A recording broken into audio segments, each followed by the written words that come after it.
नमस्कार। आज हमारे पास जो सामग्री है वो ऊपर से देखने में थोड़ी ड्राई लग सकती है। ये कक्षा 12 की राजनीति विज्ञान की एक मॉडल उत्तर पुस्तिका है। लेकिन हमने जब इसे पढ़ा तो इसमें एक कहानी छिपी हुई मिली। ये कहानी है बैलेंस की। बैलेंस? किस तरह का बैलेंस? वैश्विक ताकतों के बीच बैलेंस, देश के अंदर की अलग अलग आवाजों के बीच बैलेंस और अधिकारों और सुरक्षा के बीच एक बहुत ही नाजुक बैलेंस। तो आज का हमारा मिशन है कि इन बिखरे हुए सवालों और जवाबों को जोड़कर आधुनिक भारत और दुनिया के इसी बैलेंसिंग एक्ट की कहानी को समझें। बिल्कुल। और ये बैलेंसिंग एक्ट कोई सीधी लाइन में नहीं चला है। ये नोट्स हमें दिखाते हैं कि कैसे एक ही दशक में दुनिया के एक कोने में सब कुछ कंट्रोल करो वाला मॉडल टूट रहा था, तो वहीं भारत सबको साथ लेकर चलो वाले एक मुश्किल रास्ते पर आगे बढ़ रहा था। हाँ, ये सिर्फ राजनीति नहीं है, ये दुनिया को देखने के दो अलग अलग नजरिए हैं जो लगातार टकराते रहे हैं। तो चलिए इसी टकराव और संतुलन की कहानी को खोलते हैं। तो शुरुआत करते हैं दुनिया के उस सब कुछ कंट्रोल करो वाले मॉडल से। इन नोट्स में सोवियत प्रणाली का जिक्र है। ये क्या था? सुनने में भारी भरकम लगता है, पर असल में ये एक दलीय शासन था, जहां सब कुछ सरकार तय करती थी। क्या बनेगा, कितना बनेगा, कौन क्या करेगा, सब कुछ। हाँ, और इसके पीछे एक बड़ा आइडिया था समानता का।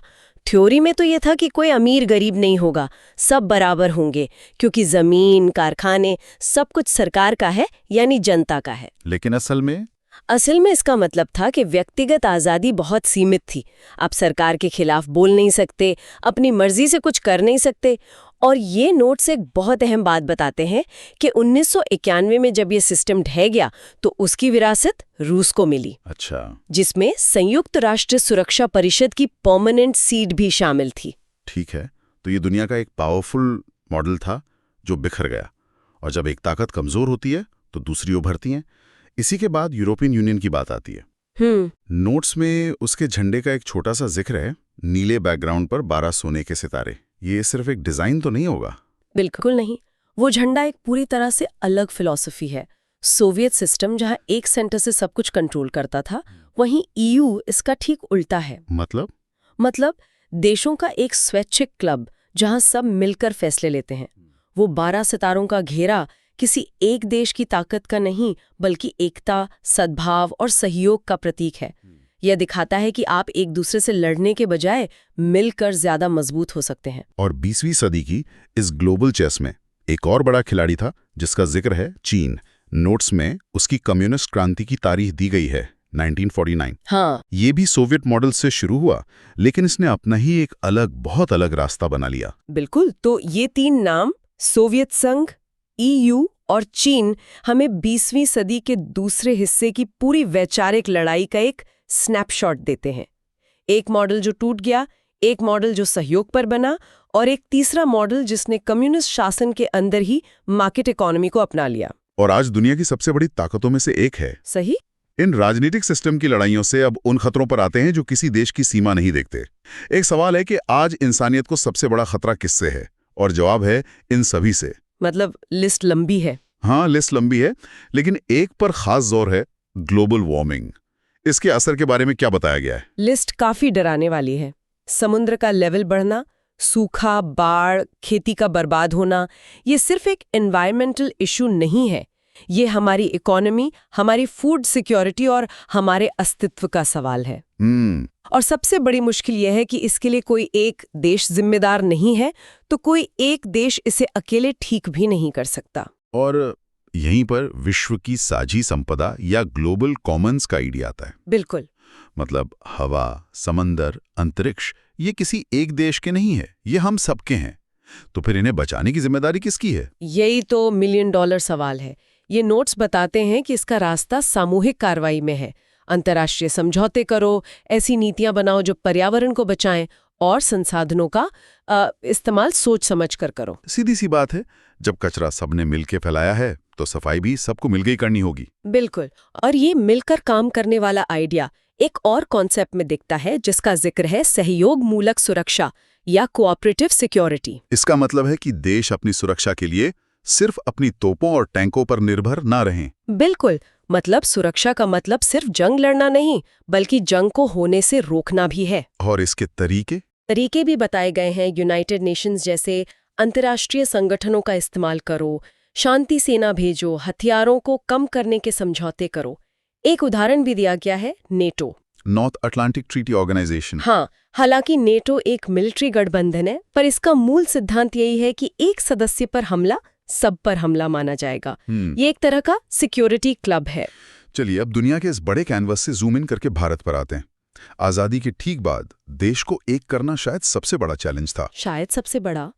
इन नोट्स में सरदार वल्लभ भाई पटेल की भूमिका पर जोर दिया गया है। 500 से ज्यादा रियासतें। आज हम एक देश के तौर पर इसे फॉर ग्रांटेड लेते हैं, लेकिन उस वक्त ये भारत के 500 टुकड़े होने जैसा था। हाँ, सरदार पटेल ने इसे जोड़ा कैसे? ये तो किसी मिशन इम्पॉसिबल जैसा लगता है। और ये सिर्फ एक मिशन नहीं था, ये भारत के वजूद के लिए जरूरी था। इसीलिए उन्हें लौह पुरुष कहा जाता है। उन्होंने सिर्फ ताकत का इस्तेमाल नहीं किया, बल्कि कूटनीति, बातचीत और जहां जरूरत पड़ी वहां थोड़ी सख्ती भी दिखाई। अगर वो न होते तो आज भारत का नक्शा शायद यूरोप जैसा होता, जहां छोटे छोटे कई देश होते। ये भारत को एक नेशन बनाने का पहला और सबसे मुश्किल कदम था। लेकिन ये तो हुई जमीन जोड़ने की बात। लोगों की सोच को जोड़ना एक अलग ही चुनौती थी।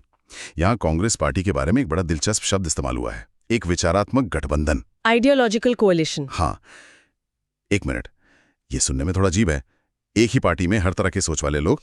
हाँ, और यही उस समय कांग्रेस की सबसे बड़ी ताकत थी। इसे ऐसे समझिए कि कांग्रेस उस जमाने में एक राजनीतिक पार्टी कम और एक फेसबुक ग्रुप ज्यादा थी, जहां हर तरह की सोच वाले लोग एक ही छत के नीचे थे। अच्छा। इसमें लेफ्ट वाले भी थे, राइट वाले भी, इसमें जमींदार भी थे और किसानों के नेता भी। इन सबका एक कॉमन गोल था, भारत की आजादी और उसका निर्माण। तो विपक्ष के लिए जगह ही नहीं बची थी। बिल्कुल। मतलब ये भारत की विविधता का एक सामाजिक प्रतिबिंब था। और भारत ने इस विविधता को दबाया नहीं, उसे अपनाया। सही। नोट्स में भाषा के आधार पर बनने वाले पहले राज्य का जिक्र है आंध्र प्रदेश। ये दिखाता है कि देश ने मान लिया था कि अलग अलग पहचान को साथ लेकर चलना ही आगे बढ़ने का रास्ता है। ये एक बहुत बड़ा और साहसी फैसला था। उस समय डर था कि इससे देश टूट जाएगा, लेकिन हुआ इसका उल्टा। उल्टा कैसे? जब लोगों को अपनी भाषा और संस्कृति की पहचान मिली तो उनका भारतीय होने का विश्वास और मजबूत हुआ। इसने नेशनल आइडेंटिटी को खतरा नहीं पहुंचाया, बल्कि उसे और समृद्ध बनाया। लेकिन ये सफर इतना सीधा और आसान भी नहीं था। 1967 के चुनाव आते आते कांग्रेस का ये जो सबको साथ लेकर चलने वाला सिस्टम था, वो लड़खड़ाने लगा। नोट्स के हिसाब से पार्टी के लिए ये एक बड़ा झटका था। क्यों? इसके कई कारण थे। एक तो क्षेत्रीय पार्टियां उभर रही थीं, जो स्थानीय मुद्दों को कांग्रेस से बेहतर तरीके से उठा रही थीं।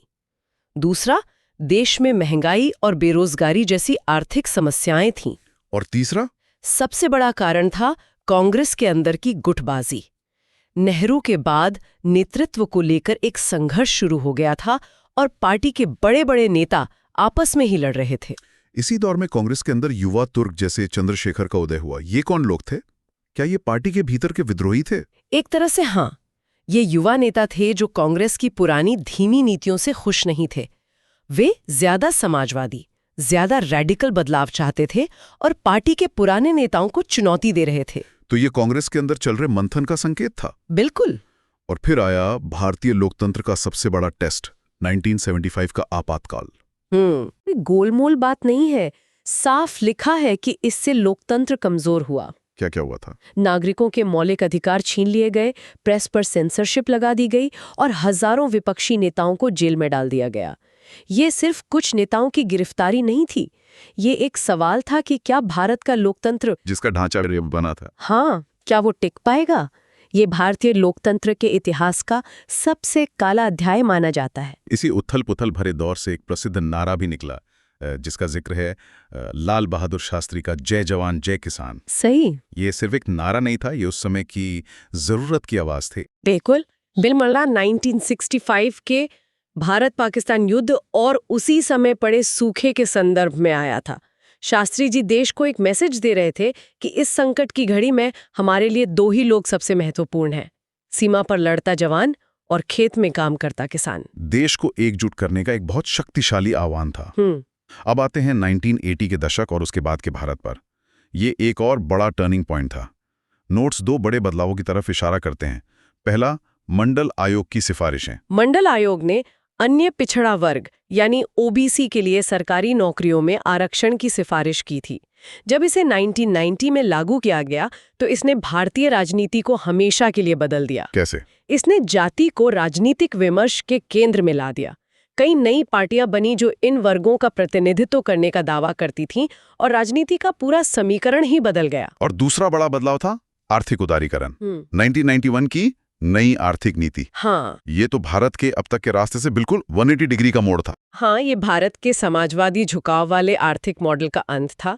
इसने लाइसेंस राज को खत्म किया और विदेशी कंपनियों के लिए दरवाजे खोल दिए। लेकिन ये नोट्स इसके दोनों पहलुओं पर रोशनी डालते हैं। अच्छा। हाँ, इसके कुछ बड़े डाउनसाइड्स भी बताए गए हैं। मतलब एक तरफ हम बड़े बड़े विदेशी ब्रांड्स को आते देख रहे थे, लेकिन दूसरी तरफ शायद हमारे पड़ोस वाला छोटा कारखाना बंद हो रहा था। क्या नोट्स इस तनाव के बारे में कुछ बताते हैं? बिल्कुल यही बात। दो मुख्य कमियां बताई गई हैं। पहली, अमीर और गरीब के बीच की खाई बढ़ गई। और दूसरी, छोटे उद्योगों पर बहुत बुरा असर पड़ा, जो बड़ी विदेशी कंपनियों की कंपटीशन में टिक नहीं पाए। वैश्वीकरण से विदेशी निवेश और नौकरियां तो आईं, लेकिन उसका फायदा सबको बराबर नहीं मिला। ये एक दो-धारी तलवार थी और उसकी धार आज भी महसूस होती है। और इसी दौर ने गठबंधन राजनीति को भारत की सच्चाई बना दिया। एक पार्टी के दबदबे का जमाना खत्म हो रहा था। सही। नोट्स में बीजेपी के नेतृत्व वाले राष्ट्रीय जनतांत्रिक गठबंधन एनडीए का जिक्र है। और ये गठबंधन की राजनीति आज भी हमारे चारों तरफ है।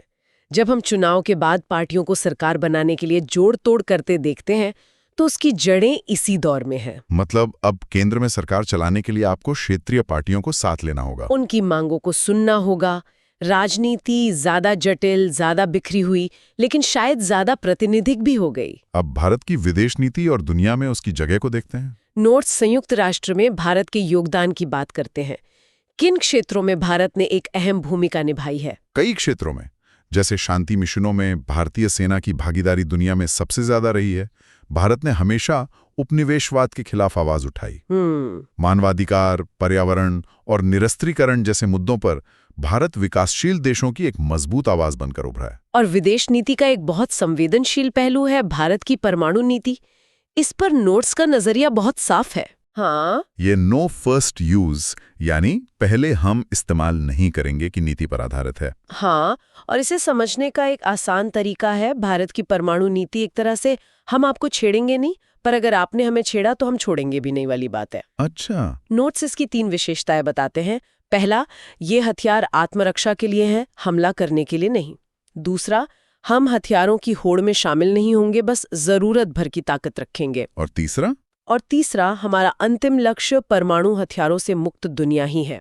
ये एक बहुत जिम्मेदार परमाणु शक्ति होने का दावा है। और पड़ोस की बात करें तो दक्षिण एशिया में शांति के लिए सार्क का जिक्र है। हाँ, सार्क का आइडिया था कि इस क्षेत्र के देश आपस में व्यापार और सहयोग बढ़ाकर शांति स्थापित कर सकते हैं। हालांकि ये बहुत कामयाब नहीं हो पाया है, लेकिन ये कोशिश जरूरी थी। और इसी में एक छोटा सा फैक्ट है कि भूटान एक राजतंत्र है, जो दिखाता है कि हमारा पड़ोस कितना विविध है। भारत के अंदर के एक बहुत दिलचस्प सवाल पर आते हैं। नोट्स एक अहम सवाल उठाते हैं, क्या हर क्षेत्रीय आंदोलन का मतलब देश से अलग होना होता है? नहीं। और जवाब है बिल्कुल नहीं।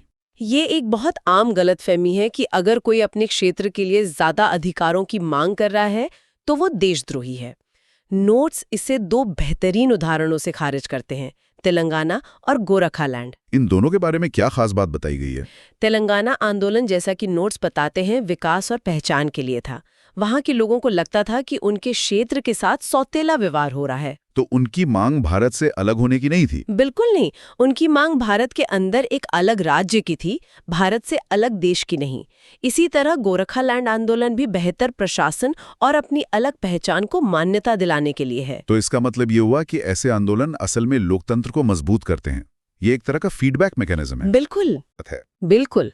ये आंदोलन दिखाते हैं कि लोग राष्ट्र के भीतर ही अपने अधिकारों के लिए लड़ रहे हैं, और ये एक स्वस्थ, भले ही शोरगुल वाले लोकतंत्र की निशानी है।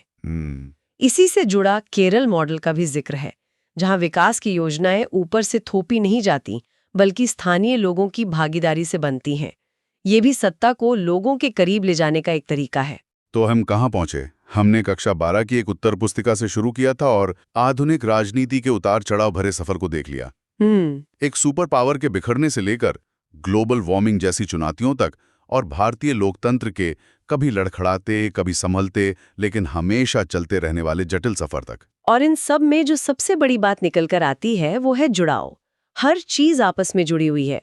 वैश्वीकरण नाम का एक वैश्विक बदलाव भारत के छोटे उद्योगों की कमर तोड़ देता है। सही। सोवियत संघ का एक केंद्रित मॉडल का टूटना भारत में बहुदलीय विकेंद्रीकृत गठबंधन सरकारों के बनने के ठीक विपरीत है। ये नोट्स भले ही सरल हों, हमें दिखाते हैं कि हमारी दुनिया लगातार बातचीत, संघर्ष और संतुलन बनाने की कोशिश से ही बनी है। एक आखिरी विचार के लिए इन नोट्स में संविधान की प्रारूप समिति के अध्यक्ष के रूप में डॉक्टर B.R. अम्बेडकर का जिक्र है। हमने जिन सभी चुनौतियों की बात की, क्षेत्रवाद, आपातकाल, जातिगत तनाव, वैचारिक मतभेद, इन सब को देखते हुए ये सोचना दिलचस्प है कि उनके बनाए गए संविधान का ढांचा आज भी इन तनावों को कैसे मैनेज कर रहा है। और आने वाले सालों में इस ढांचे का सबसे बड़ा इम्तिहान क्या हो सकता है।